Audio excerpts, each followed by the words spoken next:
issue is, where the rub is people are asking to have a conversation with the fundamental assumption that nothing you're getting ready to bring them is above them or beyond them.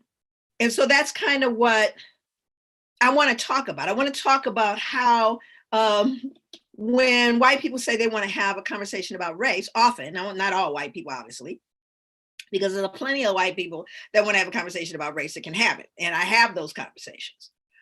But the concern I'm having is on the community level, on the one-on-one level, when people are beginning to emerge with a new sense of what it means to begin to deal with this age-long problem in America around racism. There she is. There she is. What is that? What's the blur? What are you doing? Oh. Are you here? Can you turn the mic on, crazy girl? Okay, I'm here. Something wrong with my camera. Okay, I'm here. Hi. And you're too low. I can't hear you. What? How about that? So I was just explaining what the conversation was going to be. I don't know what you're going to talk about. I heard it. I'm back. I was coming in. So okay. I heard it. You're talking about how you have white people who can have the conversation. And I was talking about the whole idea of the conversation about race. Mm-hmm. And when you say that to an indigenous person, you say that to a Latinx person, you say that to an African-American person, I want to have a conversation about race. There's something that comes to mind. There was a woman, Kendall, last name was Kendall, really like her, white woman who was talking about wanting to be someone's friend. And she was talking to a Latina woman about, the fact that, how do you make friends? White people often want to say, how do you make friends with a person of color? And see, that doesn't compute for me, but I understand that these are people who have been managed to live their entire lives not having to engage with people of color. So now they're saying, hello. She says, she uses the example. She says, hello, my name is Stacy Kendall, and I like to be friends. Let's go to coffee or whatever. And the Latina woman's response to her, and I never forgot it because she never forgot it. And she says it in the video. You all may have even heard her say this in one of Shakti Butler's videos. And I think it was Making Whiteness Visible. She says, when a white person extends their hand and says they want to be friends with a person of color, she says, we will have to crawl across the shards, the broken shards, crawl across it of all of the times that we have had this experience. And at the other end, there wasn't a friend. So we're crawling across the broken shards of relationships where we thought we could actually have one. That's what it takes for us to get to you, is a crawl across those broken glass shards. And it affected this woman to such a degree that, she wrote a book about it. She wrote a book about whiteness. And that's kind of what I want to speak to today. I want to speak to this whole idea of having this conversation. Now, I'm going to give you an example. I had my students when I was teaching at Portland State. People loved the class because we bonded. I mean, folks that left my class, that graduated from my class, traveled all over the world, they're doing amazing things. It is not for anybody who's faint of heart to take that course. And I always, like I tell you, I always warn my students and tell them that. Well, I remember we're 3 weeks into the 10 weeks, and one of my students comes back to class the next week and goes, I had a horrible experience. I said, I told you not to try it at home. I told you that. I told you, do not try it at home. She lives in a wealthy suburb in Portland. She went to there was an in-service for teachers or something, some kind of training. And she decided she was going to advance the conversation on post-traumatic. My work. And the first question that they asked was, well, didn't they enslave themselves? And of course, she fell all apart and had no responses. I said, I think this is a teachable moment. I said, I've been working on this for most of my life. 9 years in depth, did research for 6 years, but you thought after 3 weeks you could bring it. You thought you could have a conversation. Let's talk about that.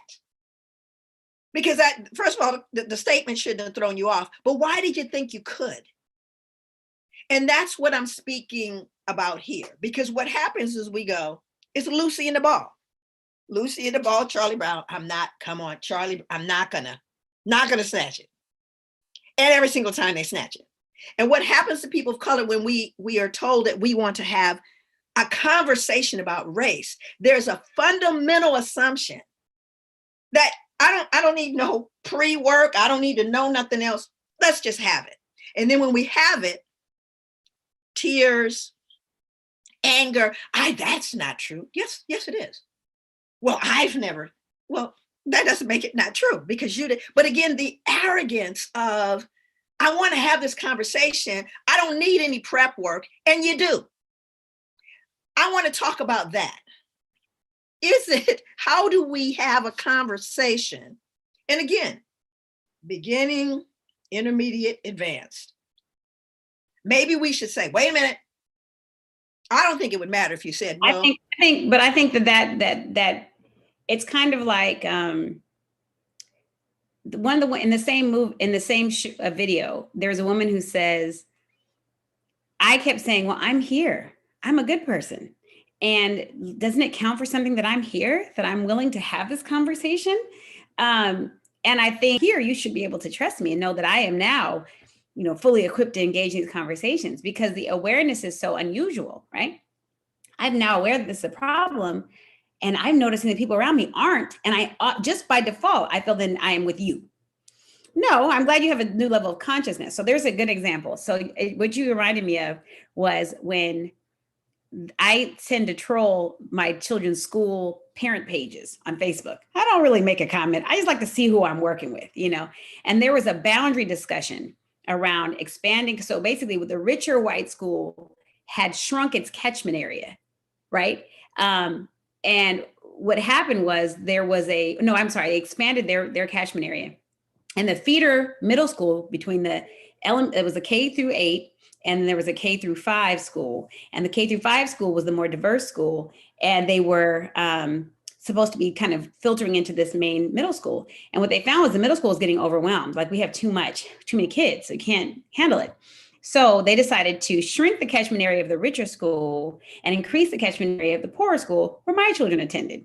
So of course, all of these richer school parents might have a kid who was in 3rd grade who could stay there, but their kindergartner would have to go to my kid's school so that they could kind of spread it out a little bit so that they wouldn't have this, overwhelming amount of kids coming into the middle school. And there were all kinds of comments. I don't want my children going to that school with those children. All kinds of stuff was coming up. Like, well, we need this. And like all these comments that were basically thinly veiled racism throughout the whole thing. And I'm like, this is crazy, right? So there's this one lady who's been like hounding me to have a play date with my daughter. I was like 8. She's hounding me. What's a play date? Ignore. I'm not responding to you because I don't have to. But then I noticed she was commenting on the feed. What are you looking at? I can't hear you at all. And you're looking at something smells. What are you doing? You're still muted. I don't know what's happening. You're muted. Okay. Well, anyway, back to my story. So what happened was I was looking at her comments on the feed. And on the feed, the comments were saying, she was saying things like, can you consider that if you were a parent at this other school, how that might feel to them? Can you consider? And she was just really kind of, you're basically saying my kid's fine, so F yours, basically, your situation. And so I liked her comments. Okay, she's a person, maybe I won't be poking my eyes out if I have coffee with her. Okay. So I agreed to go to coffee. So we get to coffee and she goes, so I know all my hounding finally worked.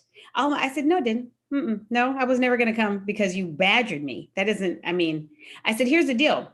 You think your daughter will benefit from knowing my daughter. And she probably will. You think your daughter will gain some new insights, perspectives, learn how to be with people, being friends with my daughter, maybe be better equipped to engage in the world being with my daughter. My daughter is not going to necessarily gain that at all from you, your daughter. My daughter has, I know you think you're an individual, but having a white friend isn't a new thing for my child. And she's not seeking out, really need some experience with a white kid. That she has plenty of those experiences. I said, so the reason why I'm here, knowing that my presence is more likely to basically make your life more rich and more full, I'm doing that for you. It's not for me. I don't need new white friends. Not really. I know you're an individual, but I have a good abundance of diversity of thought in the white friends I currently have. So the only reason why I'm actually here is so I like what you had to say on the Facebook feed that nobody knew that I was actually on. That's why I'm here, because that was evidenced. You put something out there to push the thinking of other people, which made me think this would be worth my time. Just the fact that you want to have a play date with my daughter is not enough reason for me to take time out to meet with you. And so she was like sitting there clutching the pearls. I said, if I've said anything that's not true, please let me know. So she was like, yeah, because she knew that. Yes. And I'm not saying that I won't let my daughter help enrich your life. But the reality is, let's not make it seem like we're here on even terms. I have a lot more to risk exposing my child to yours than you have exposing your child to mine. And until she really sat there and looked around, I said, look around the coffee shop. How many Black people are here? I don't know. I said, I do. Me. You're not paying attention to what's happening, but I always am. I have to be. And I need you to consider that and understand that when you continue to engage with Black people. That's the problem, is that when we're engaging the conversation at a different place. And so that's why you have all these white ally woke police who try to police other white people. Oh, now I know.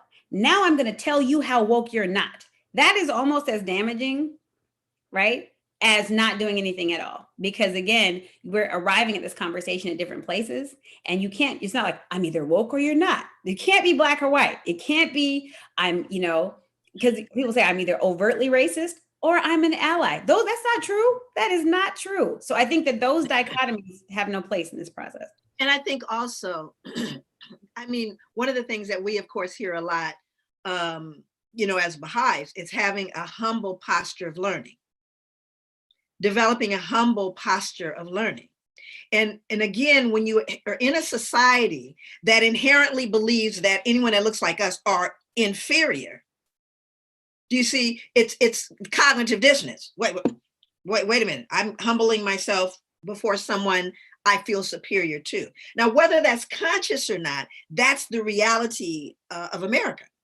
And so again, it's the same thing that would happen when they would walk in my room and see a Black professor. They're like, wait a minute, can you know something I don't know? It's just amazing, right?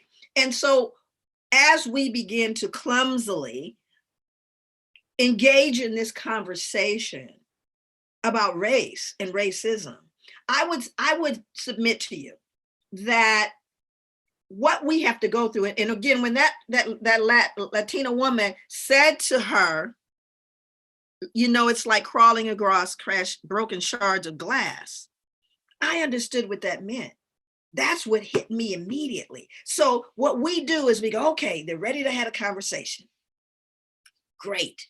We start having a conversation, and the next thing you know, we're bad guys. Oh, you're this, and I feel this way, and you're just making me feel, you make me feel. I can't tell you how many times I've had people say that. You make me feel. Did you want to have this conversation? So now this is different. Again, Bahia does not have my injuries.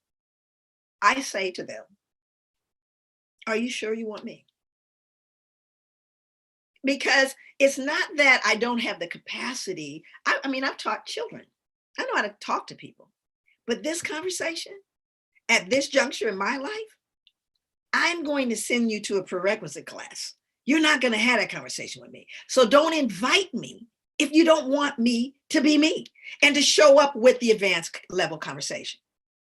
I'm not saying, but let me be very clear. All of us had to start somewhere.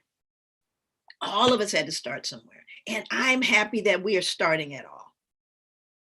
But what I'm not willing to do is, and again, what people of color do is put themselves in mental, emotional harm's way for people who say they want to have a conversation. I want to have a conversation. And I'm not willing, I guess, to harm the most vulnerable people here, to try to get people to check out what the conversation and the dialogue is that's happening here, and to be able to accept my truth. I'm not even talking about data and statistics. I'm talking about my life. This is what happened. Well, I don't think. What do you mean you don't think? I just said that this is my life. This is a lived reality for me. I'm not saying it's anyone else's. I'm saying it's mine. And they'll go, well, I don't know. Maybe you miss, maybe. And then again, that other joy shows up, and it's But, not. we don't want that other joy to Crenshaw joy to show up. Whatever Crenshaw joy shows up, Let's keep it real. But repercussions, consequences, and repercussions when the other joy shows up. No, the thing is, I think that what I've been thinking a lot about is programming. I watched the Social Dilemma with my kids yesterday. Oh, good. Yeah, we watched it. And it was interesting because their take on it. My son was really like, this is nuts. He felt I'm getting rid of everything. And he was checking how many hours of engagement he had.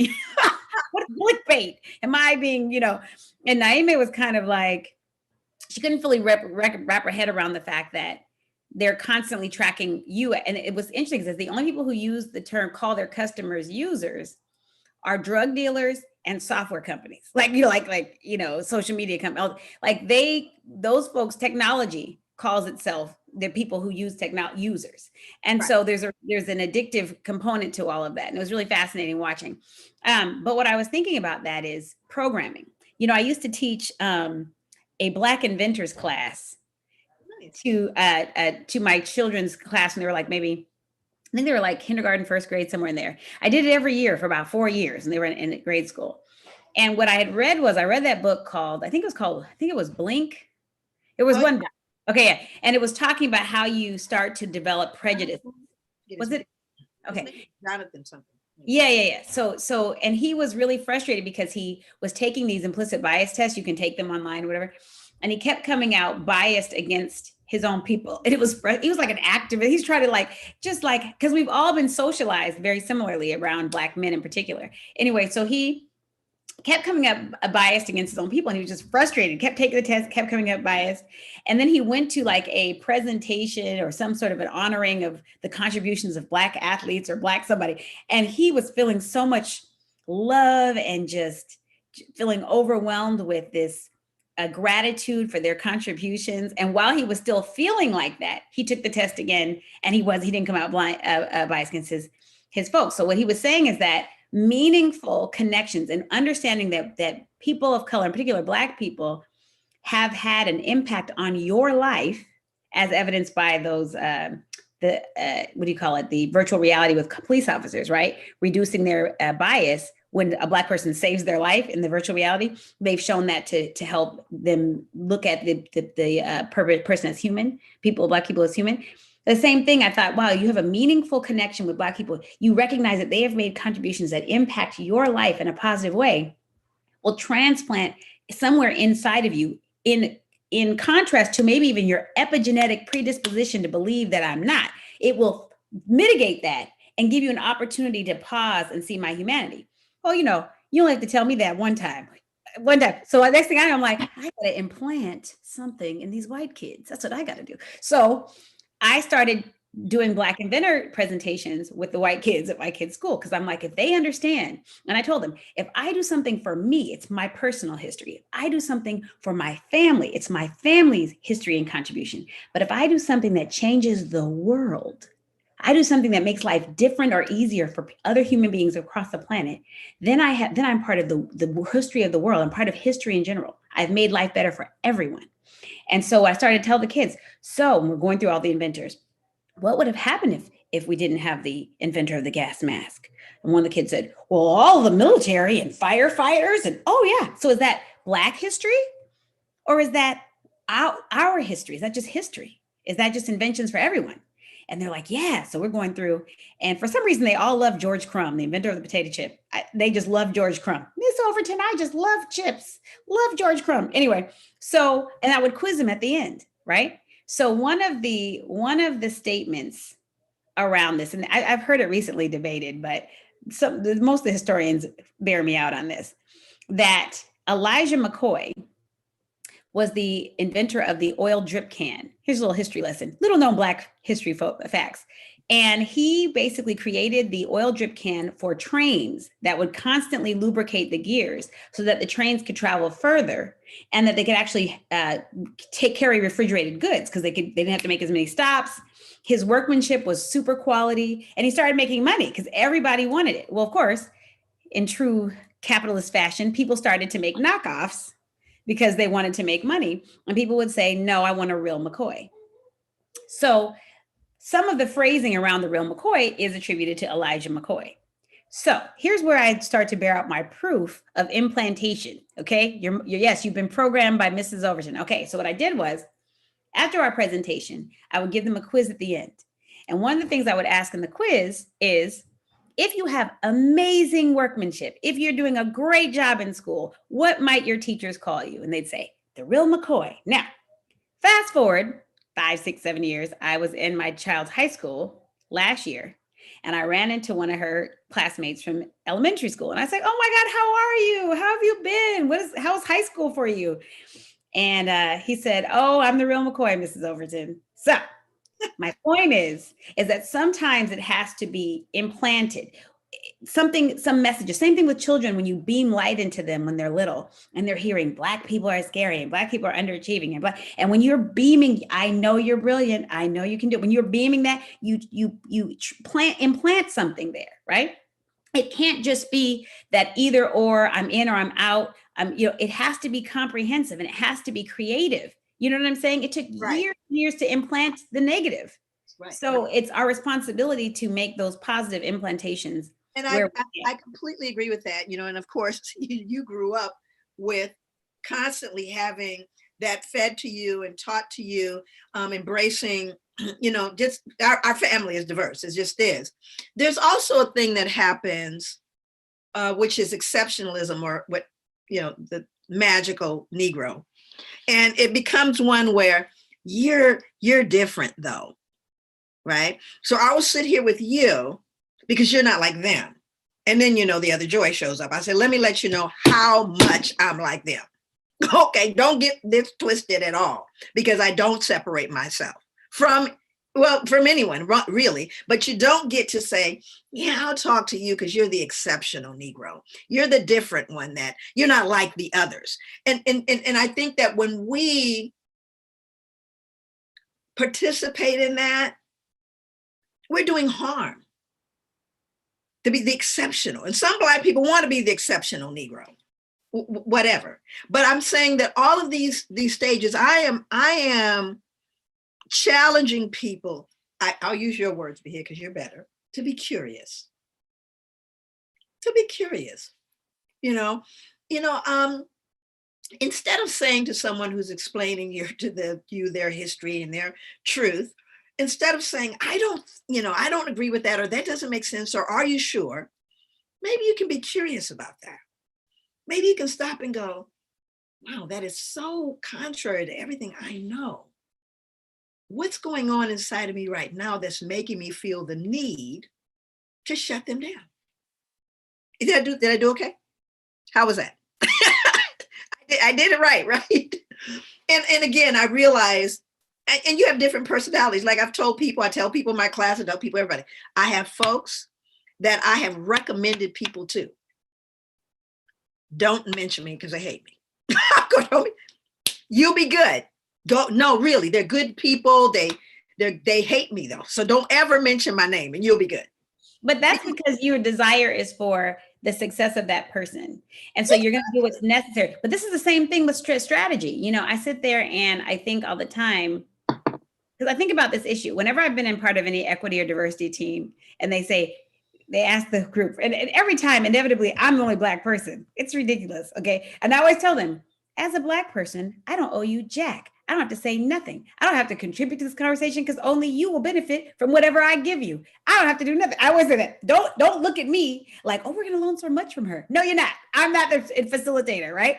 But as a Baha'i, unfortunately or fortunately, I am required when there is opportunity for us to be able to push learning and understanding that is not harmful to me, but will push the conversation and possibly the thinking. I feel responsible and obligated to do so. So that's the truth.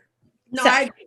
I agree. in those spaces, as a Black woman, no, but I don't have to. But what I would say is, in those spaces, when they say, "Can racism be solved?" I'm the only one who says yes. Always the only one. Like on the little spectrum, it's always me. And they all feel guilty because I'm the Black person in the room that thinks it can be ended. And I'm like, again, you have to have that forward thinking about what is possible when you start to look at the reality of our connection. That if you can be curious and you can start to challenge things that you've been fed, we can solve this problem. Maybe not us, but as humanity, we can solve this problem. And I think I may have had this conversation before, but Kathleen, sister-in-law, trip to the grocery store. Man, she was here. She was where? I wish she was on here. Where's Kathleen? You want to join us? She's on. I know. And I didn't get, she was speaking the other day and because we had the family. I popped in on there.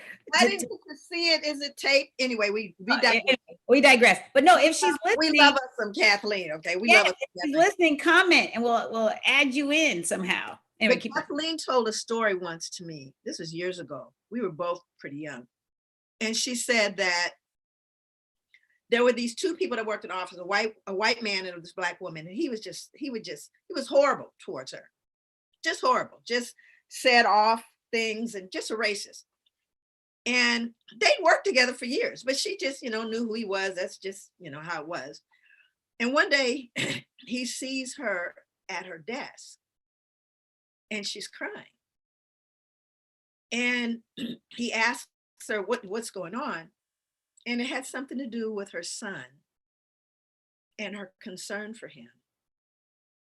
And this man, because the story is really about him, that he could see something in her that he had never seen before.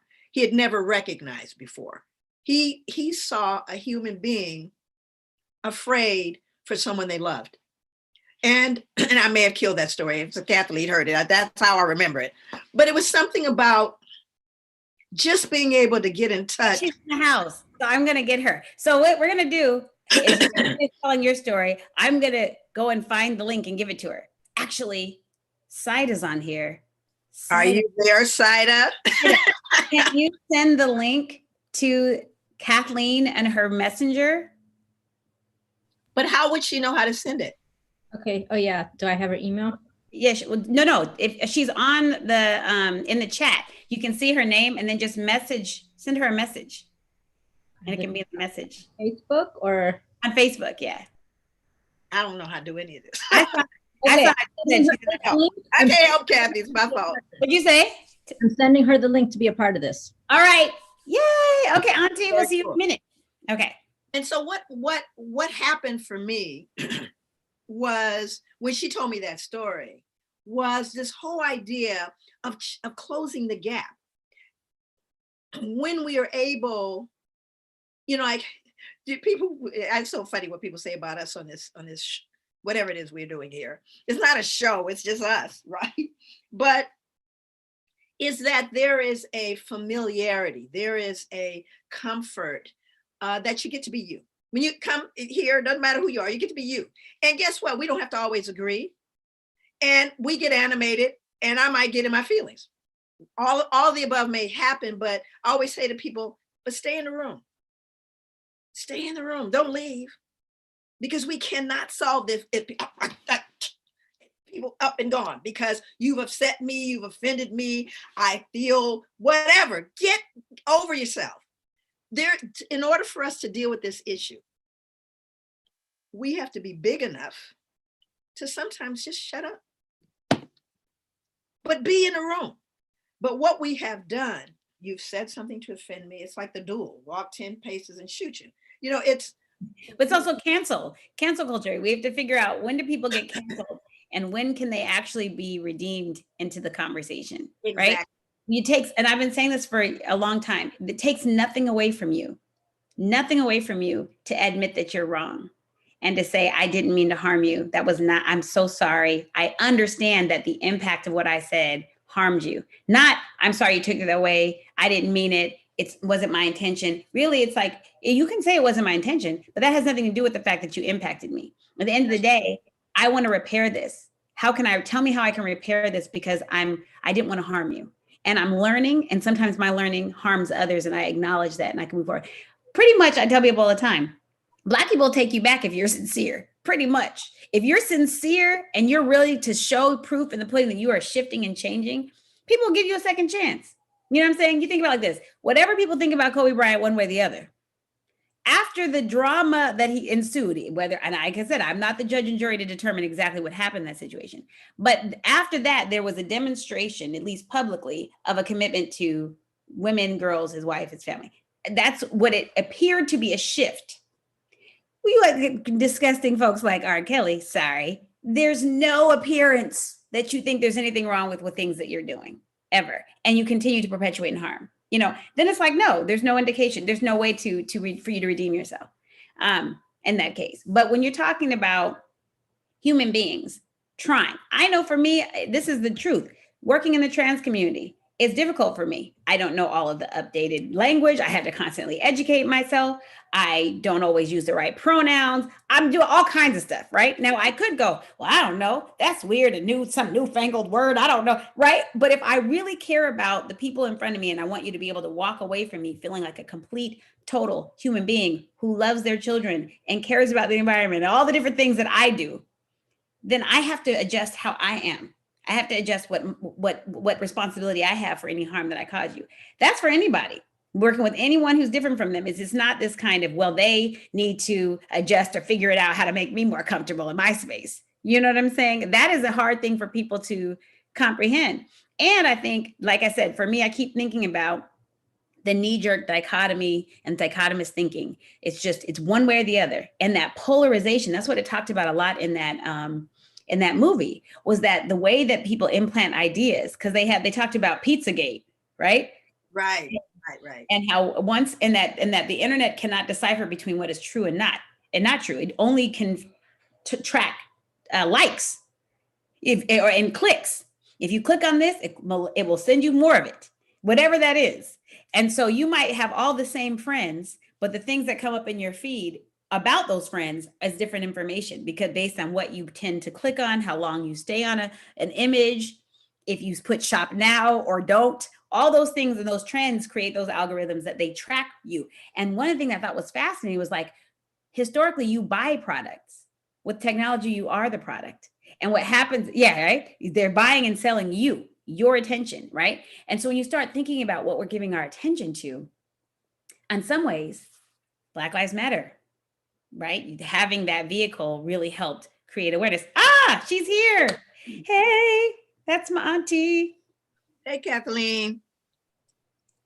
Is she on? You're muted. Muted, but she's there somewhere. She's somewhere there. I'm muted. Can you hear me? Yes. Hey. It's so good to hear your voice. I'm gonna turn my camera on. But I woke up like this, so I'm gonna go ahead and If you look toe up, we'll, Oh, look at you. Oh, stop. It's a lot of light, but I'm glad you're not in witness protection. let me see. Some people lately, they just in the straight dark. Don't get into witness protection. Come on now. Oh my God, I have not seen you with this much hair in. Oh my God, it has been a long time. It's been a long time. That is crazy. So we're having this conversation. I know you've heard part of it. And because Kathleen has a unique experience in that she is biracial but made to some people look white, and at the same time being raised in the community, in the African-American community, and being perceived differently than she is, I wonder what you think about this conversation in terms of working with folks that want to have the conversation, but do we just, give them an exam to determine what do we do? So, and you don't use it's right? It's so layered, right? Yeah. it's so layered because sometimes people really legitimately are coming from a sincere place of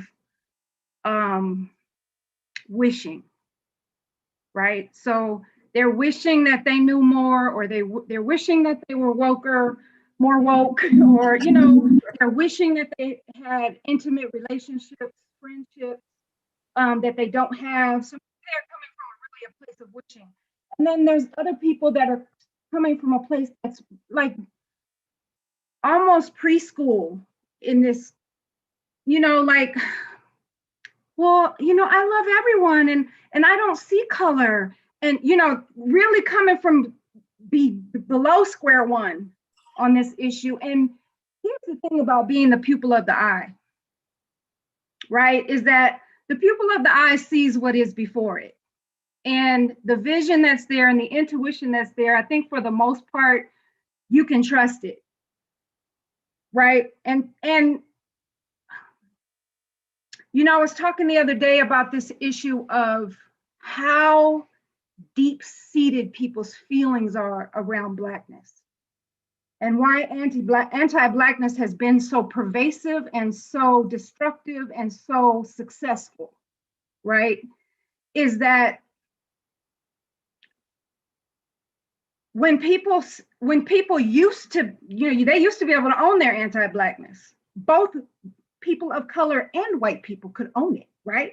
So you could have a paper bag test. You could have a church with only octoroons getting in the door. You could own that stuff, and it was public and it was sanctioned.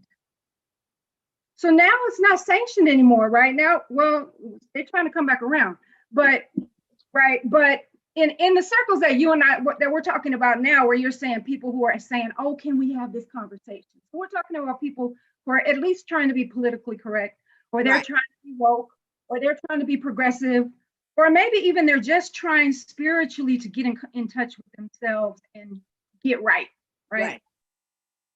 What do they do with these anti-Black ideas that they have? What do they do with knee-jerk reactions to dark skin? What do they do with all of the ideology that they've either learned or absorbed over the however many years of their lives, right? You know what they do with it is they say, I don't see color. Because sometimes when they do see color, there's a negative association that comes with it. And they know they can't admit that, right? They know they can't say, well, Joy, when I see your son, or, but hear the story you told the other day about being in the nail shop, and the lady saying, oh, your son's so handsome, and then trying to be a certain way about Naime having dark skin. And those, I don't call them microaggressions, because I don't think nothing micro. Not micro about it. No, I think they're very sharp weapons, and they injure. But there has to be a place for someone to be able to say, I learned this, I'm willing to unlearn it, I'm working on it, and I'm not depending on you to tutor me. Right. Thank you. Right. But the thing about it is, and I guess what I think is really unique, it's funny because I was telling someone the other day that I remember the first time that I ever experienced racism. And I was like 5 or 6 years old, and I was on a school bus. It must have been like 6. And the kid on the bus said, your dad looks like the bottom of my shoe. And I remember just the confusion. He looks rubber. Like the whole thing just was so weird. And I just kept thinking of it. And he kept putting his boot out to me to see. And I realized he had black soled boots or tennis shoes or something. And it was the strangest thing for me to think, is he talking about my dad's skin color? But not because I wasn't even offended by it. It just seemed like the strangest thing for you to be doing. Like, why would you, first of all, don't talk about my dad in a bad way, but you're trying to like diss me for my dad, but you're trying to base it on his skin color. Like, it was the stupidest thing I ever heard. Like, I was like, you're dumb, right? But then once I got to school and I was one of the only Black kids there, I started to realize there's something different that is being interpreted as bad.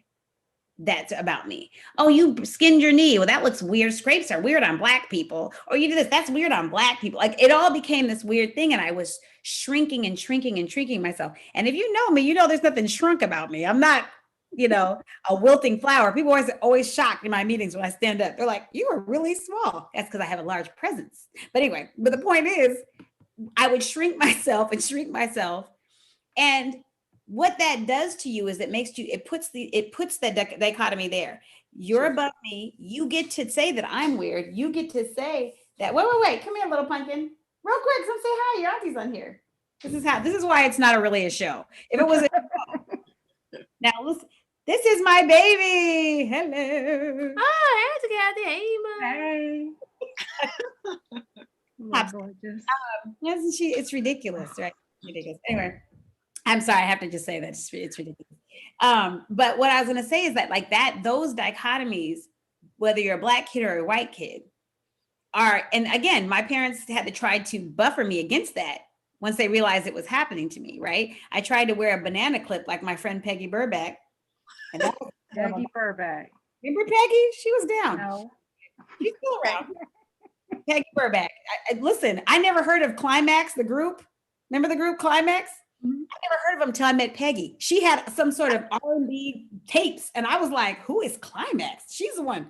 Def Leppard and Taylor Dane. But anyway, point was, she connected me in ways that Anyway, she had my back. But I tried to wear a banana clip because of Peggy, and that was an unfortunate incident that had to get cut out of my head. And my mother bought me a shirt that said, "Happiness is nappiness," and forced me to wear it. However, all of my white friends would say, "I like to take naps too." so point is curious about something. I'm curious about, because the other thing I've noticed is that like Naime's age, she's 15, right? That the engagement at that level is very different. For example, I got a phone call from a friend. Her daughter's it's Sida's daughter. What am I saying? Right. So Kayla was, having these college discussions, and she was really upset. She goes, you gotta come in and work with us. She called me up, you gotta work with us. And I think we did for 5 weeks or 5 times we met, because now you have college age students who have been socialized to confront things that they're not familiar with. They've gotten that far, but once they get there, then it becomes the challenge. But I think before that, earlier on we begin to deal with this and have these discussions on a normal level, we won't deal with, I'm not, are you sure? We won't be dealing with that with adults that are in preschool.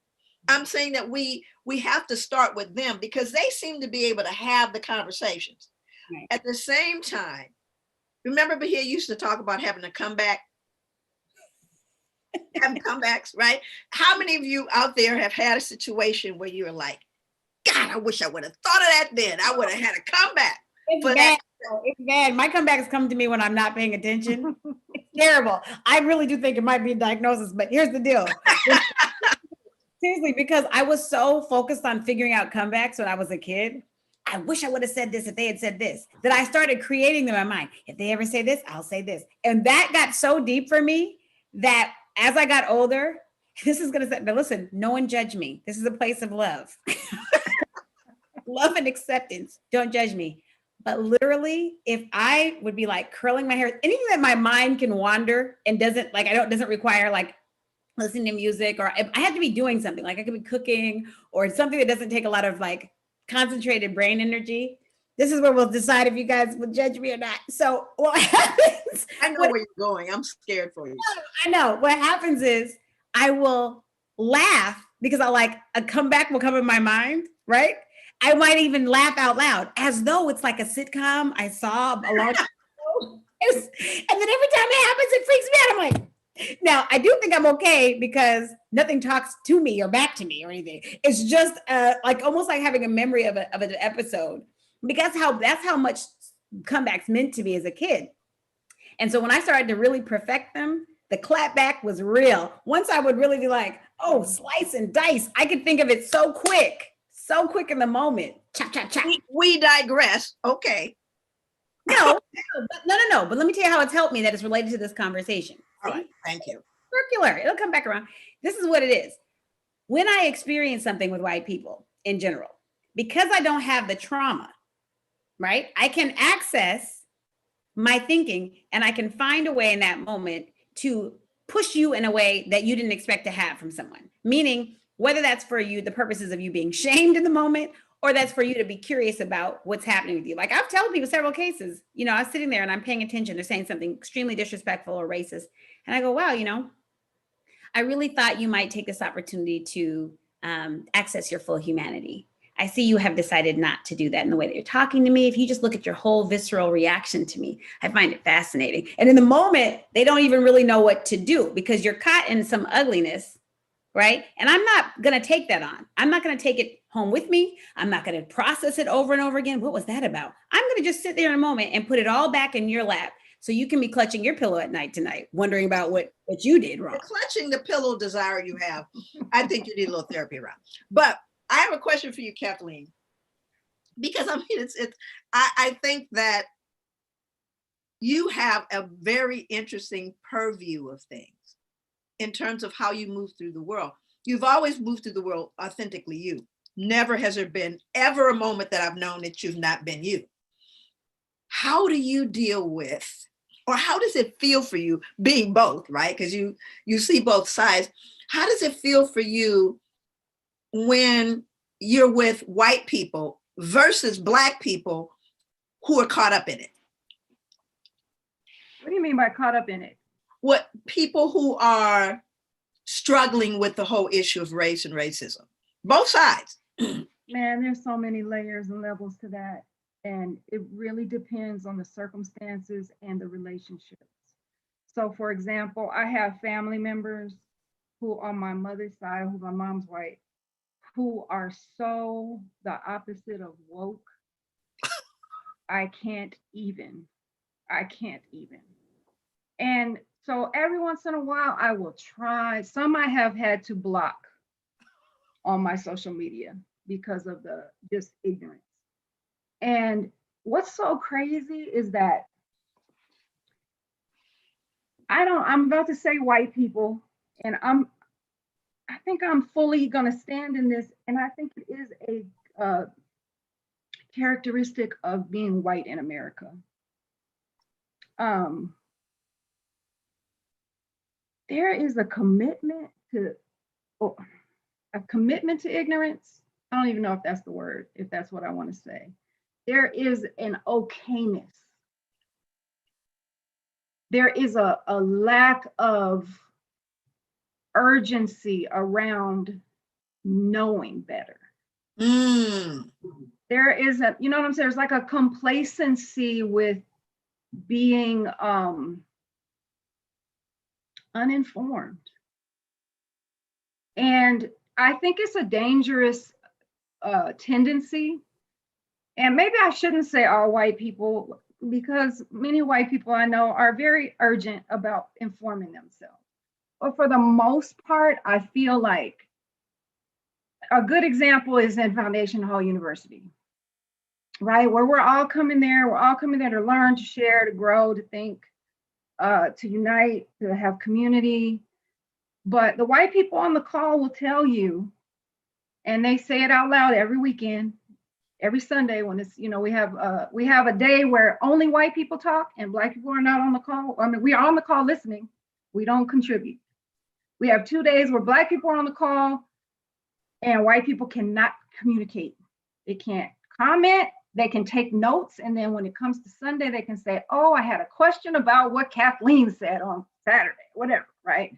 So, but what ends up happening is the white people on the call will say things like, I am so blown away by the fact that, you know, the pupil of the eye on the call, the Black people on the call are quoting experts and bringing, you know, research, and the white people on the call are like, well, when I was 12, my mom, you know what I'm saying? It's all just their own narrow kind of view of the world until someone unlocks something and says, look, you need to read this and you need to read that.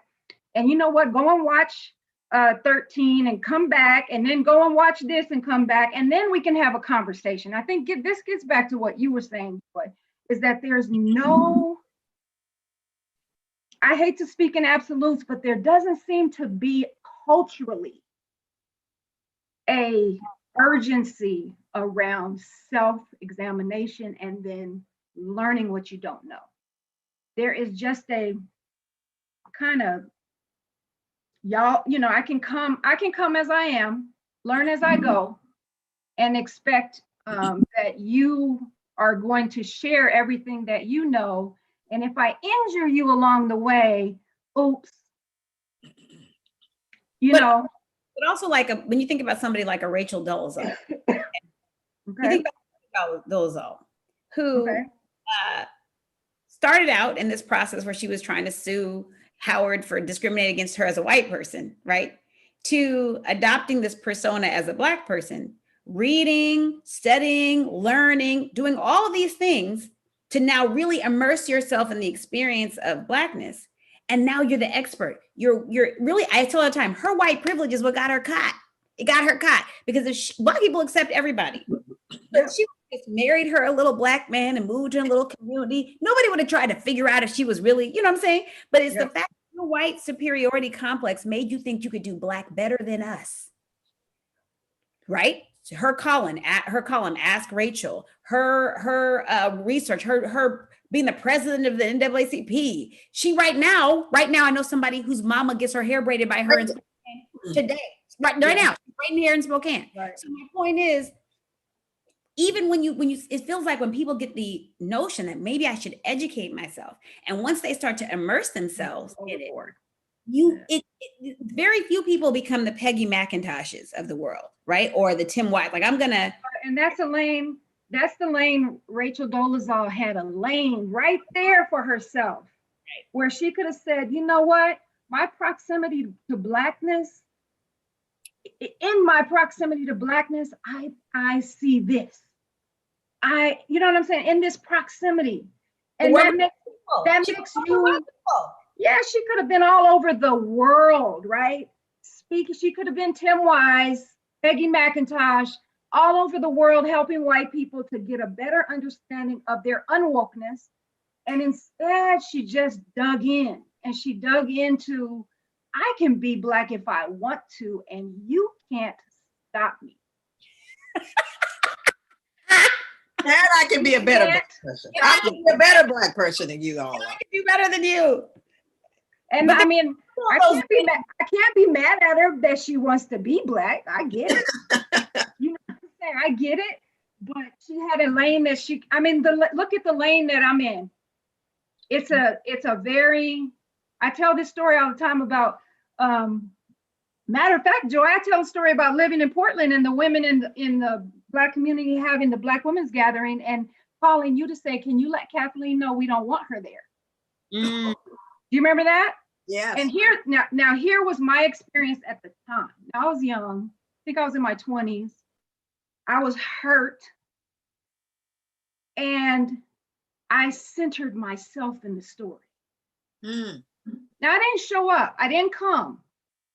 But I also didn't take myself out of the center and go, what reasons are these women giving or these sisters giving for me not being there, right? And they were very valid reasons. And the fact that they don't know my Black daddy or none of my Black family members is beside the point. The point was, it was going to create injury. And it was going to create, it was going to get in the way of what they were coming there to do. So for me, now I look at it and go, I have some other things that I should be doing at that time, you know, or if I had a closer relationship, then it would have been fine. But at the time, I do remember centering my hurt instead of centering their hurt. And part of my journey has really been to try to unravel some of the layers. You know, I tell this story about going out dancing with Lisa Sinclair. And we had gone out to this little restaurant that had a, you know, nightclub restaurant kind of situation. And Lisa and I walk in the door. We ain't in there 5 minutes. Put our stuff down at the table. Lisa sits down. The table of women sit right next to where we are. I'm not in there 5 minutes. Brother comes in and asks me to dance. So I go out. I go out and dance. When I come back, Lisa goes, "Girl, you missed some drama." So apparently while I was gone, the sisters that were sitting at the table kind of cursed me in my absence, right? These white bees, they come up in here like yes, and you know, these brothers be stumbling all over them. And here's the deal.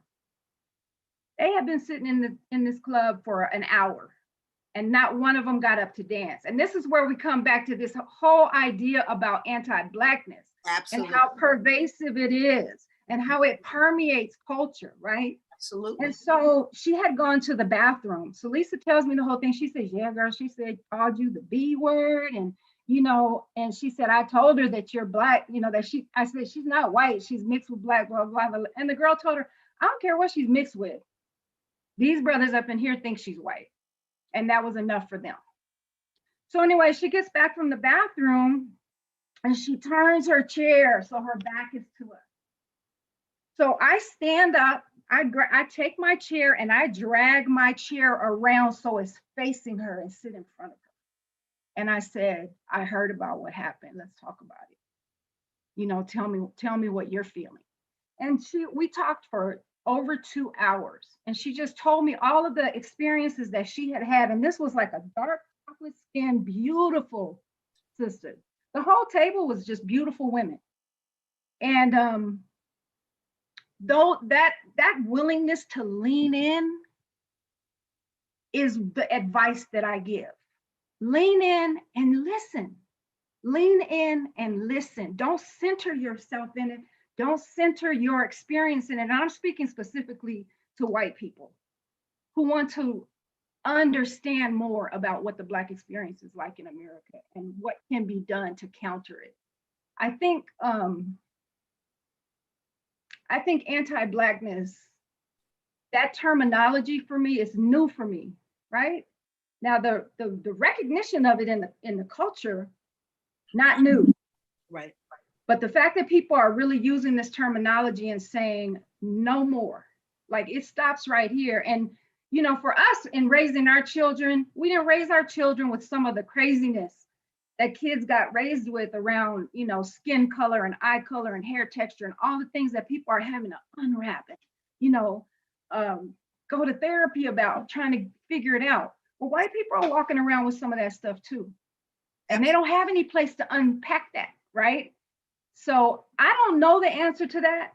I'll help them with it. I'm with you. And again, what I love about this right here, it's real talk. We're real people experiencing different things. We're a family.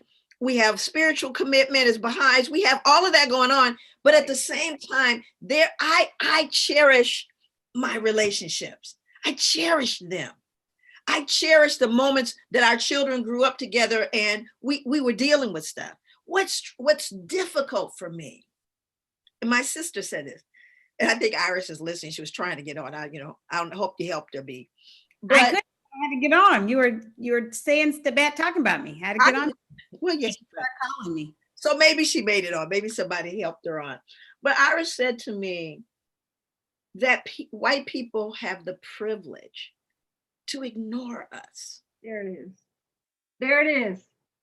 There it is. I don't have to. I don't have to. It's like, why bother? I don't have to. I can live my whole life in this way. I don't have to. And this is where it becomes beyond cerebral now. Now we're talking heart and soul stuff to me. Yep. And if it can't get to that place, if this remains a cerebral thing, because part of the thing that happens when we have the conversation, I'm in a class together with just two different groups of people, Persian and Black. That's all, the only people. It's the best class I've ever been in. And what happens when we talk about stuff? This is a cultural piece, Kathleen. I'm feeling something, and it'll show up in my conversation, in my story, in my response to the whatever question there was. You're going to get from me not just my answer, but you might get some emotion with that. Something real, yes. Some real, and Yes. it affects people. I have had people, again, I don't want to have to feel anything. So long as it becomes intellectual and we're just, checking boxes and crossing T's and dotting I's, we're fine. It's intellectual. It's separate from me. And this requires that you get right with me. This requires you to embrace me, not just what I've said or the words or the data or even the books or the film. It's me. Yep. And that's the part where, oh, wait a minute. I didn't come here wanting to feel something. But that's transformation and I liberation. want to be enlightened. But that's the thing, is transformation. And this is what we said, we were talking in that one group where we were talking about Alex, and I forget what his wife's name is. And he was saying, you don't have to call me an ally, just tell me where I need to show up, right? When you're operating out of, even what Rihanna said, pull up. If you have people in your family that you love and you see all this stuff that's going on, show up. You don't get to you can't make sense of it, because none of it makes sense. We're human beings. You have to feel your way there. And people for a long time are like, oh, we have to change, behavior. We don't need to focus on hearts and minds. I remember being on a committee, a diversity committee for community justice. And the POs were on there with me, and now the corrections counselors, and they're like, we just need to change behavior between 8 and 5. We're not here to change hearts and minds. And I kept saying, like, you can't change behavior, not sustain it without a transformation. And transformation comes from a heart place. When I'm like, wow, I am not going to be fully human if I continue to feel this separateness from fellow human beings. And the reason why I have that separateness is because I feel some way a little bit inside that I'm better, that I'm smarter, that I'm more, and I don't want to admit that. So I just say, again, like you said, I don't see it. It's not there. I'm a good person. I just want to focus on my children and making sure they're okay. And whatever happens around me doesn't matter. It doesn't impact me. When you're fully standing within your full humanity, it all impacts you because you feel it. It rocks you. You know what I'm saying? Sure. And if you don't, but that's where I feel like the transformation and liberating yourself from that, the cage you put yourself in of separateness. You can't do that without telling the truth and feeling. I don't think people, understand what you miss. That's what, there's such richness. I don't have to go out and find diversity or find a white friend. I've just never had to do that. Right. And as a result, my life, my family, my relationships are so rich. And they're from every walk of life. They're from every background. And you lose so much. That's the thing I think about, that whole idea, the statement that Abdu'l-Baha makes about, how boring a garden would be if there's only one hue, one flower, one color, right? It's like, and that's just looking at it on a simple level, but looking at it on a broader level. Everyone has such great things to contribute and have contributed. Joy, you're reminding me, I say this all the time, I quote you all the time. You can't be where you're not, right? So if you don't have a frame of reference for taking yourself out of the center, I don't know any group of people who have a more difficult time with decentering themselves than white women. And I think it's because the culture in America, the building of this culture was built around white women, right? Not necessarily, and I don't mean that from a place of empowering white women, but that the upholding of white womanhood had a lot to do with just the way this country developed. Capitalism, all of it. So if you don't have an experience of taking yourself out of the center of the issue and centering someone else in the issue, that's where you start. You look for opportunities to do that. And you'll start to recognize, and this, I don't know if there are any white people even, here, white women here who are at square one, because I think you might have the choir here, from that perspective. I don't know, but I got some people in my family who, Joy, Black Lives Matter is a war cry? Are you kidding me? We couldn't come up with nothing more angry and war sounding than, hey, we matter. Not even like are important. That's what the comedian said. He goes, we didn't even say Black lives are amazing. They're important. He said, we just said they matter. They matter. He goes, can we just say they exist? But to me, that lets you know the neurosis, right? That lets you know how deep this is. And I will say this, like, I feel like my life has changed after the Pupil of the Eye conference in Nashville, where I listened to Dr. Derek Smith talk about centering the pupil of the eye metaphor, right? And for those who don't know, in the 1800s, when every other mover of social and cultural change was working to dehumanize Blackness, right? And to make white people superior. And Joy, you can name them all, Linnaeus and Darwin. And so there's this long list, and even from the religious bodies were these attempts. Here is Baha'u'llah in Persia saying, y'all got it wrong. You cannot create a world order without vision. And Black people are the pupil, the center of that vision. You will never create a meaningful world order without Black people, without the descendants of Africa. So now I'm alive in a time where I go, what, 1850, when everybody else was trying to commodify human beings, the founder of my faith was preparing us, right? Was preparing us with a metaphor that nobody can mess with. Well, I'm telling you, after I walked away from Derek's presentation, I was like, you can't tell me nothing. I know what's about to happen. And here's what we are going to do. We are going to center Black people. That's right. In the creation of a new world order. And here's what white people have always been afraid of. White people are afraid that Black people would do to the world and to them what they have done. And that's only because they don't know the nature of the pupil of the eye. That's right. That's right. So let me just say, just for all of us, because we get on here and we get all into our Baha'i stuff. So Baha'u'llah is the founder of the Baha'i faith. We are Baha'is. We've had a lot of Baha'is on here who don't realize this is not just, Kathy's going to say be the real no matter where she is. But just so you know, what informs a lot of our world perspective is being Baha'is. That's where that is. We're actually going to give people an opportunity to get into that another time, because we've said it so many times. And well, this Wednesday, we get people like, what is this? We're going to give you a link. You're going to go have a link. We have another. But here, can I add one thing? I just do want to say one thing about the construction of anti-Blackness in modernity and why it had to happen to commodify Black bodies, right?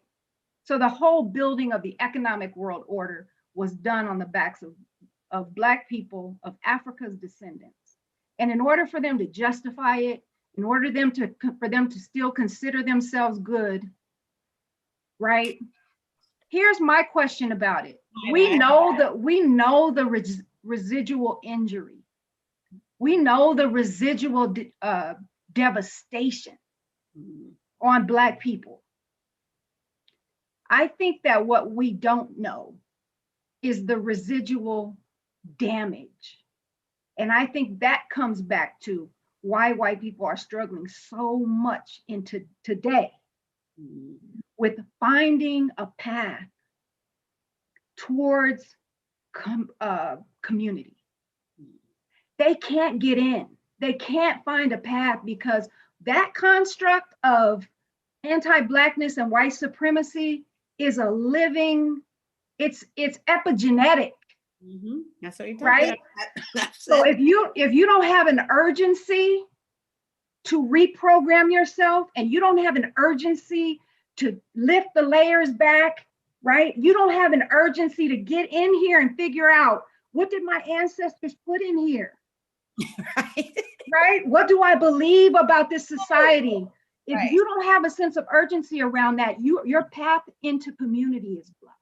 But And I know that's what the wish is. The wish is community. Yeah. But one of the things that, and I'm glad you brought that up, because when I started doing the work around post-traumatic, of course I got pushback, but part of what happened was, well, that's okay, because they perceived it as pathologizing Black people, which it is not. But the bottom line is, oh, I can feel bad about your suffering, your pain, because that's a sickness.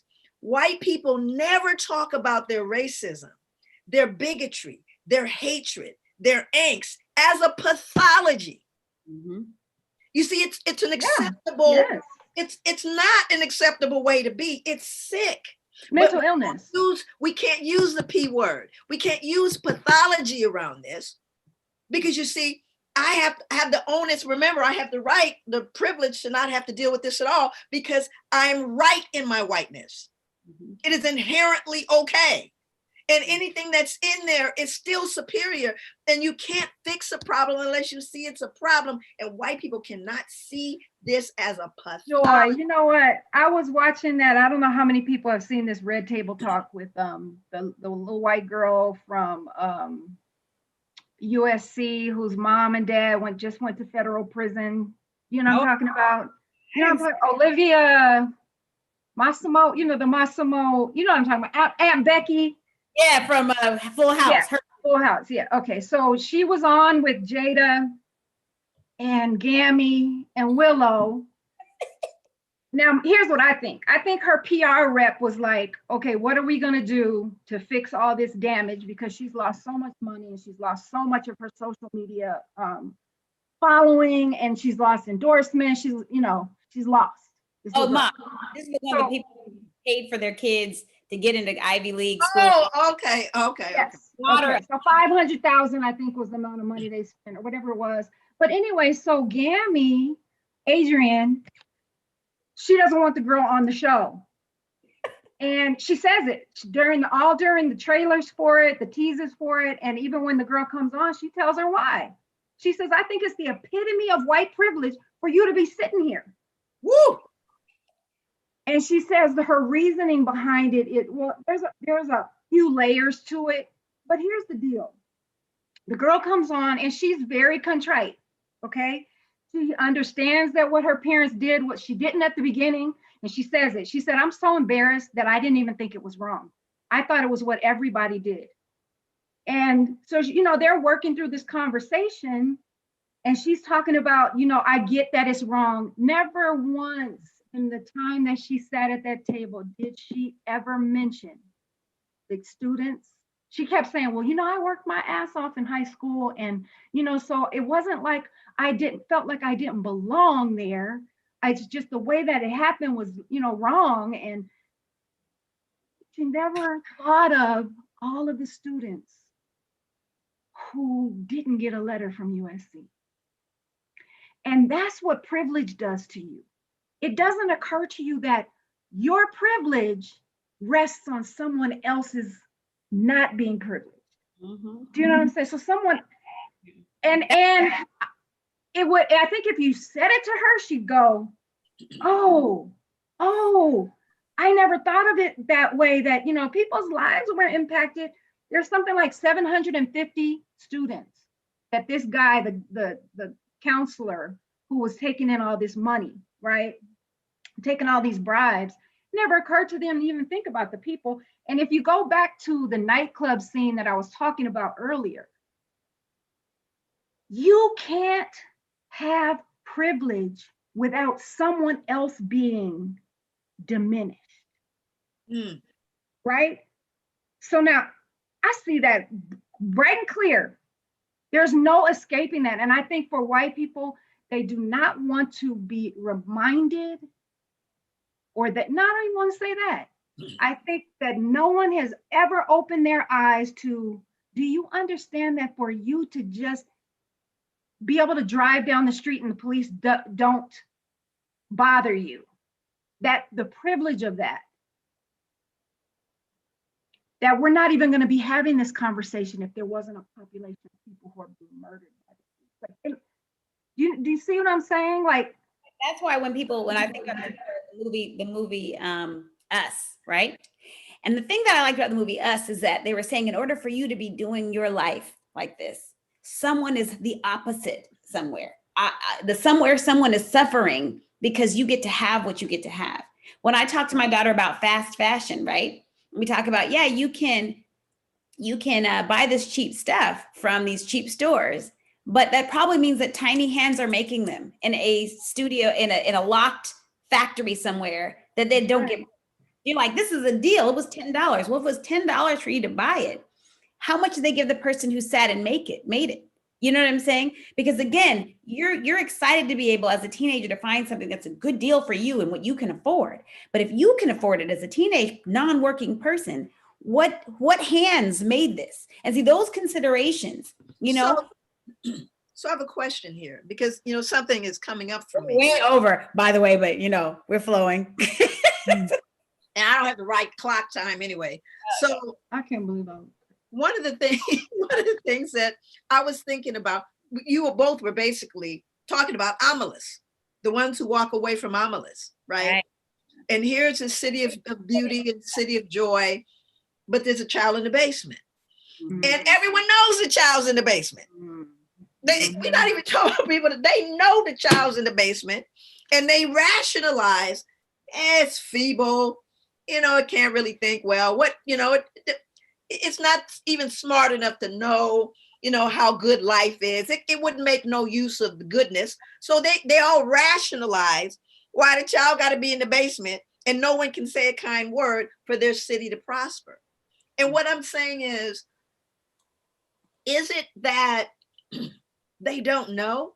Do people not know that the indigenous people here, what happened to indigenous people here?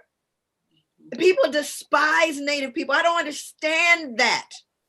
They despise them and they speak ill of them. And I'm like, these are my people. What are you talking about? But they literally, you look at what has happened to Native people in this country, and then I'll hear conversations about the tribes, and I'm going, I don't understand that. I don't get that. And what I'm saying is it centers us right back around to this cannot just be spiritual. It's got to be more than something intellectual or information. If it doesn't change in here, and I don't know that white people are doing that inventory, right? Well, I think I just need to learn a little bit more. You know what, and I'm even going to say, especially around the issue of colorism, that it's people of color on this issue, people of color picking up the mantle of white supremacy and carrying it forward, right? So on some level, it's a spiritual,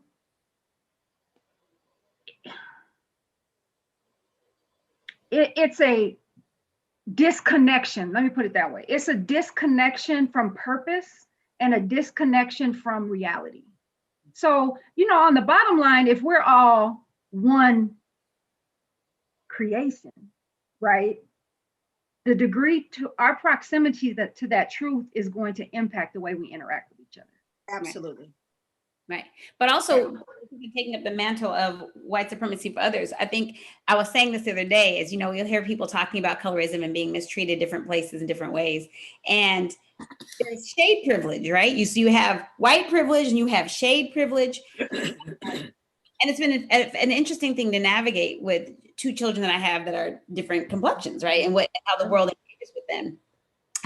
But also, I think it's fascinating when we start to think about our ability, like you said, to recognize. I have a good friend of mine. Shout out to Kamal Sinclair.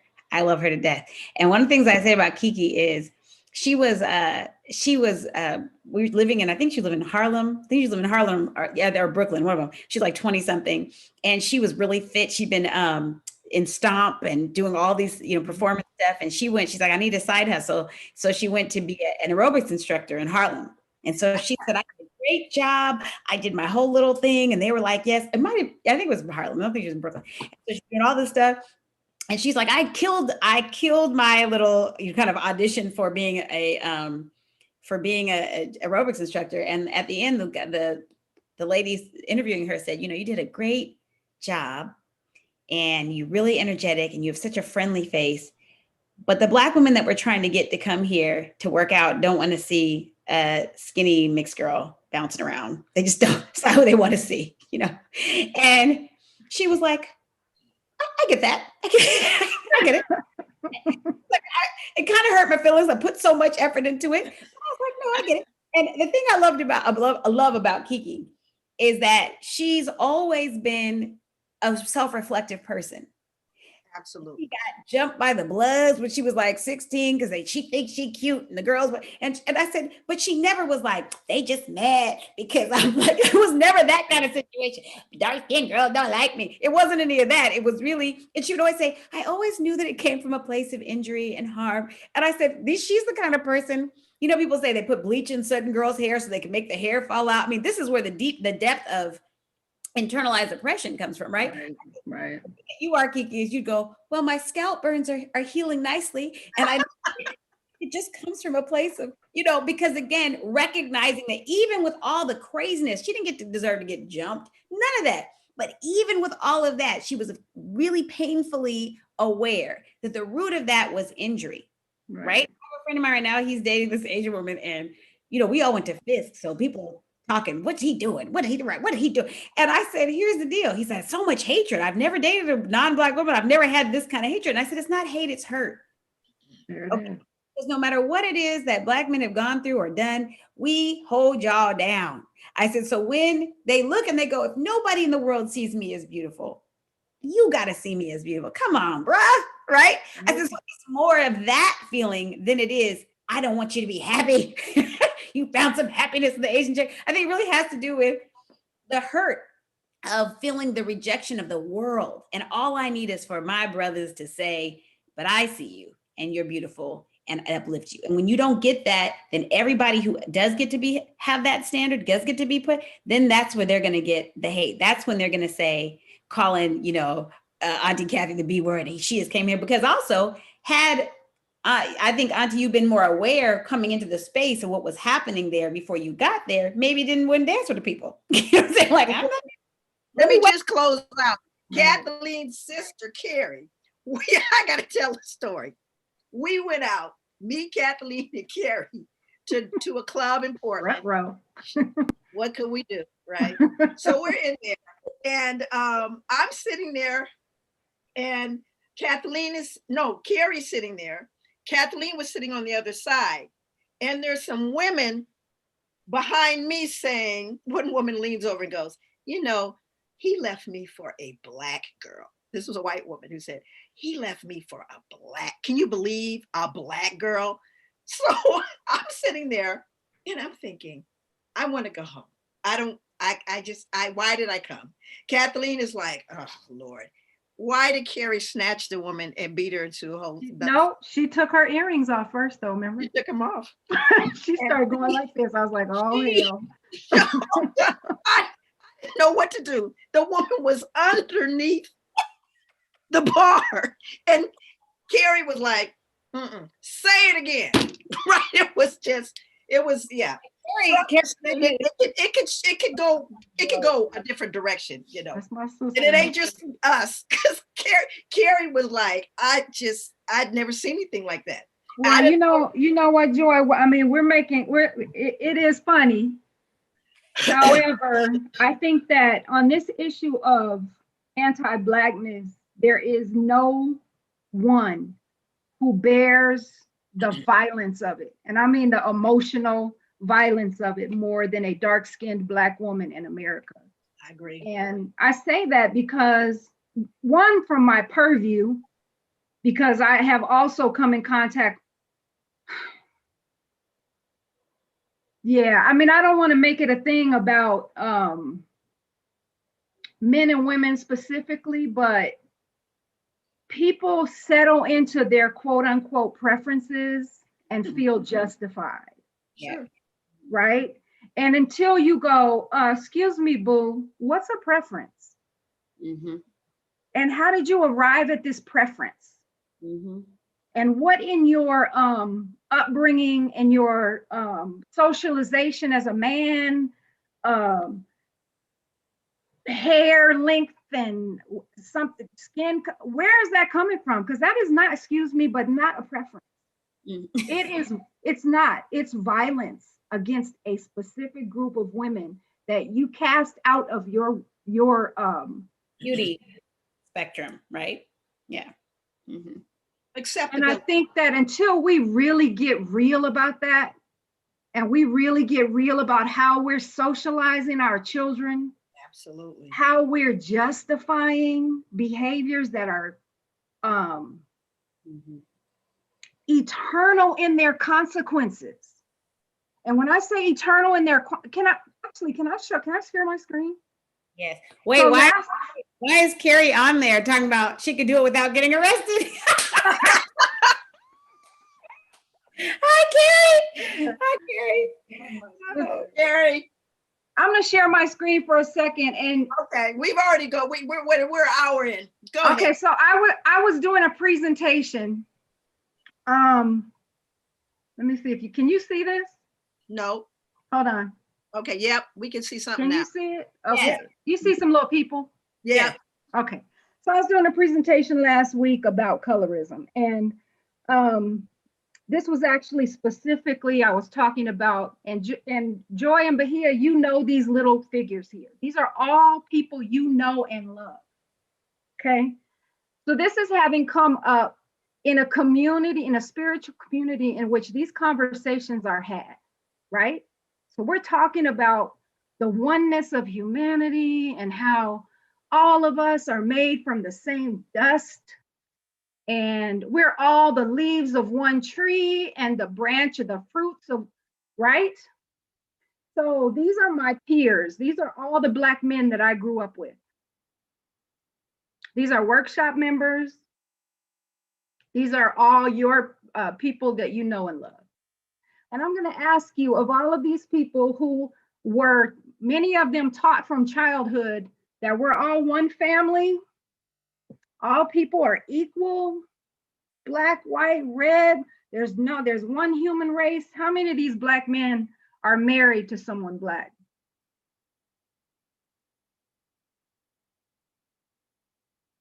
Well, I'll just start right here. And I'm doing this alphabetically. So this guy right here, this brother right here, he's been married to her for 45 years. Beautiful children, love, love, love each other. I would never say anything against their union. Right? He chose a woman. Right. I mean, I don't know what the attraction was, and it's not really my place to even necessarily know that. And then we have I'm in the B's now, by the way. Okay. So, okay, and okay, and wait. Oh, so this brother right here, he's in his 30s. He's never gotten married. Okay. And I happen to know that he has been in love with two sisters, one light skin and one dark skin. And I mean, I hope people don't think that I'm like going crazy over here talking about skin color and who people love. But to me, this chart right here is the real deal, right? This is where the rubber meets the road around anti-Blackness and internalize the messages that society sends us. So we got one brother here who did marry a Black woman, and she's actually biracial, light skinned. this one right here, the last one, he actually never got married, but he asked for consent to marry a Persian girl and didn't get it. And then just never got serious about anybody after that. I forgot why I put the asterisks here. Oh, wait. Sorry. Okay, so that's the one brother that I know that married a brown-skinned sister. And people, look, people can marry whoever they choose. We're just looking at trends. They can court whoever they choose, but I'm saying there's something going on in our culture Absolutely. where this is okay. Absolutely. Okay, so. And then the last one is actually a brother who got married and he married a white man. All righty. So there it is. So how are we going to build a new world order, right? In which the pupil of the eye is centered. It's centered, right. Kathleen, Without- have you done anything like this around Black women? I didn't put that chart together, but I can tell you this. Most of the Black women are married to Black men. They went outside of the Baha'i faith to find partners. Interesting. But there's oh, I know what that asterisk was. That is an Asian woman, a Chinese woman. Yeah, and I think that here's what happens is that because of the socialization in our culture around what's considered beautiful, Right. and marriageable, it's materialistic. Absolutely. And there is arm candy coming into play. Mhm. Many times people are trophying, right? Right. I'm just saying, I'm not, and I don't, I I'm hear just saying, I'm not trying to put no paint with no broad brush that says every time somebody picks a Black man picks somebody who's not Black, that there's some something untoward going on there. I don't know. I'm not. This is a trend that I remember, and it's interesting in different faith communities, right? Because it doesn't always look like this, right? If you're in the Black church, you may not have this dynamic. Absolutely. Right. When Absolutely. if we say we are embracing all humanity, and you're let's say a Black Baha'i in a community where you see that, oh, I'm a teenager, I'm living a wholesome life, I'm doing my devotions, I'm participating, am I thought after as, oh, a premier person that you might want your child to marry? Whereas if I'm Persian or I'm white, and these kind of ideas about what you want your children to be with, and what does that look like? But I think that when you have some pathology, the oneness of humanity gives you the perfect blanket to demonstrate your pathology. I'm just trying to create unity, and I'm just trying, right? Not about self-hatred, not about internalized oppression and racism, not about colorism. I believe in the oneness of mankind. I want to spread unity. Now, I know a Persian guy who told me one time, I want to marry a Black woman. I said, really? What does that mean? What kind of Black woman? What do you mean? I said, now listen, if you said I want to marry anyone who suits me, and I tend to be attracted to Black women, that could be one thing, right? But you have an idea what a Black woman is in your mind. You have already decided what that means. So if she can't make greens, are you going to feel like, man, she's not real? Like you have some framework in your mind that means this is what I want. Same thing with, I want to marry an exotic woman. I want to marry a woman who looks like she could be mixed with something. I want to marry a woman who's, right? What are those? And I know that recently, I know it was really deep. Jamie Heath was talking about this, right? Mm-hmm. He was talking about all the, and then I can't tell you, me and my daughter were skimming, and I feel bad if he's not dating the girl no more, but we're skimming through, and he's got a son that's real pale, right? But he's always like, you can tell I'm Black, you can tell I'm Black, right? So we saw a picture recently of him, and they're like, and the comment was like, me, my daughter, my son, his girlfriend, and I was like, I said, oh, he got a little chocolate girlfriend. Mm-hmm.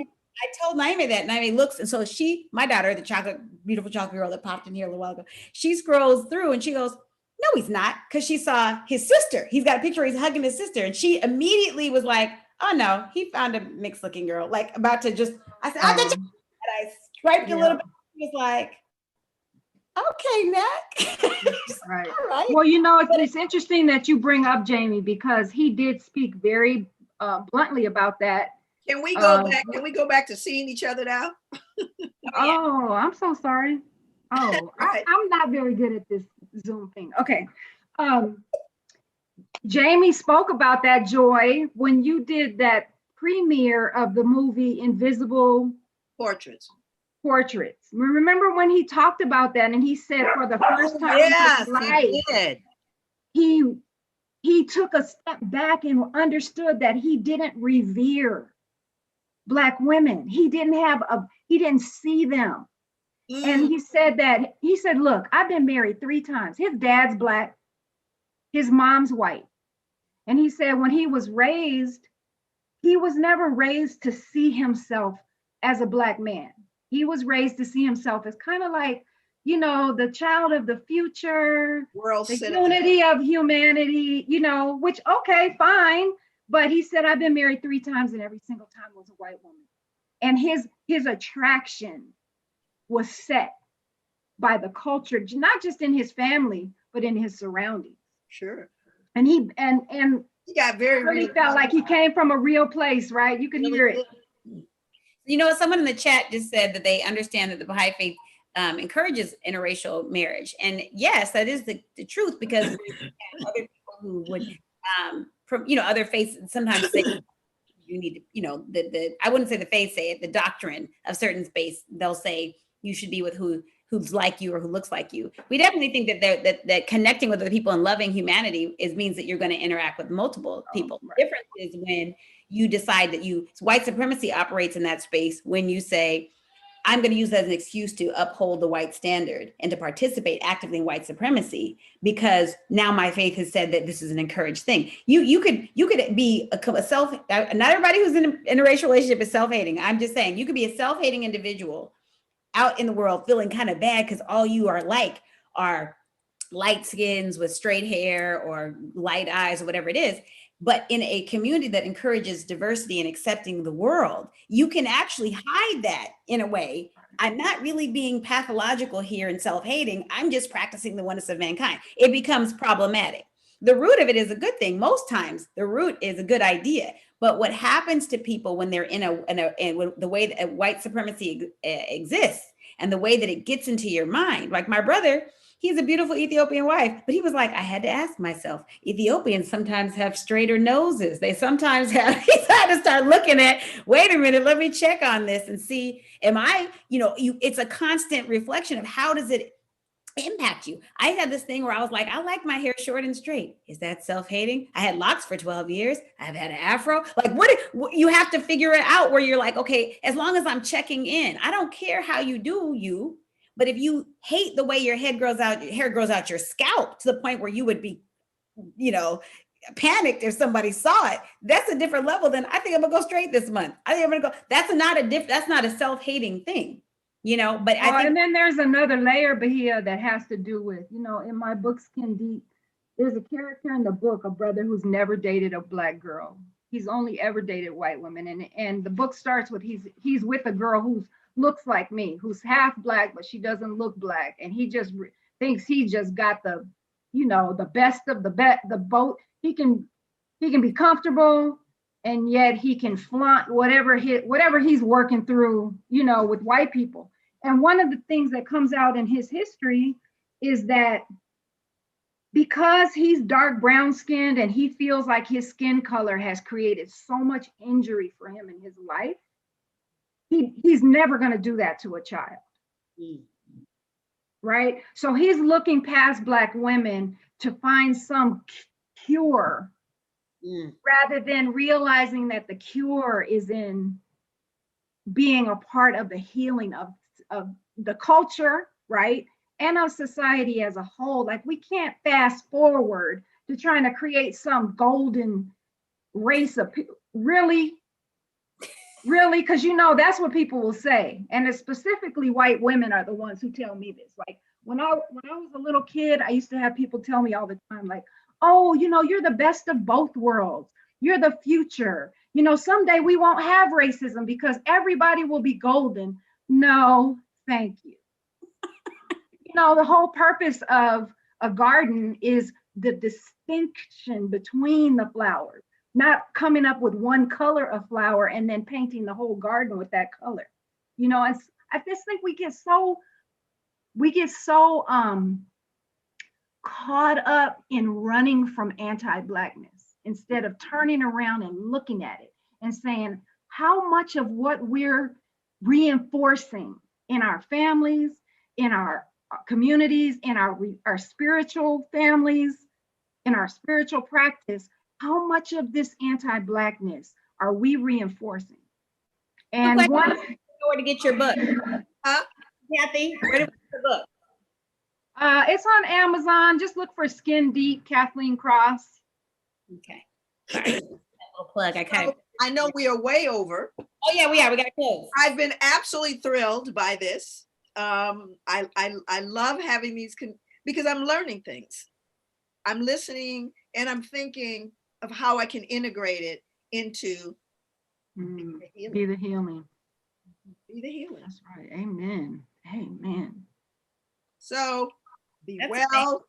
I love you guys. Be Love the- you. Miss you. I love you so much. If I could. I don't know. I'm mad at you for putting me on camera and looking crazy, but it's all good. I woke up like this, so whatever. Okay. Love The you. whole world has now seen me.